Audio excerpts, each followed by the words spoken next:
વડોદરા શહેરના દાંડિયા બજાર કાકા સાહેબના ટેકરા પાસે આવેલા નવદુર્ગા મંદિર નજીક ગત મોડી રાત્રે હવામાં એક રાઉન્ડ ફાયરિંગ કરી સનસનાટી મચાવનાર જીઆઈએસએફ જવાન નરેન્દ્રસિંહ દોલતસિંહ રાજની આખરે અટકાયત કરી બંદૂક અને જીવતા કારતૂસ કબજે કરવામાં આવ્યા છે।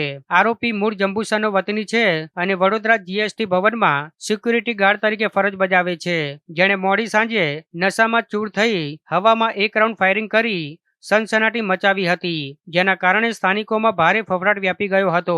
જો કે ઘટનાની જાણ થતાં જ રાવપુરા પોલીસનો કાફલો તાત્કાલિક સ્થળ પર પહોંચ્યો હતો અને ફાયરિંગ કરનાર નરેન્દ્રસિંહ દોલતસિંહ રાજની અટકાયત કરી લીધી હતી। ત્યારે હાલ આરોપી વિરુદ્ધ પ્રોહિબિશન અને જાહેરનામા ભંગ બદલ કાયદેસરનો ગુનો નોંધવાની તજવીજ હાથ ધરવામાં આવી છે। જો કે નશાની હાલતમાં તેણે કયા કારણોસર હવામાં ફાયરિંગ કર્યું તે હજુ સુધી સ્પષ્ટ થયું નથી, પણ ભરચક વિસ્તારમાં જવાબદાર સુરક્ષા કર્મી દ્વારા આ પ્રકારે હથિયારનો દુરુપયોગ થતા સુરક્ષા વ્યવસ્થા સામે ગંભીર સવાલો ઉભા થયા છે।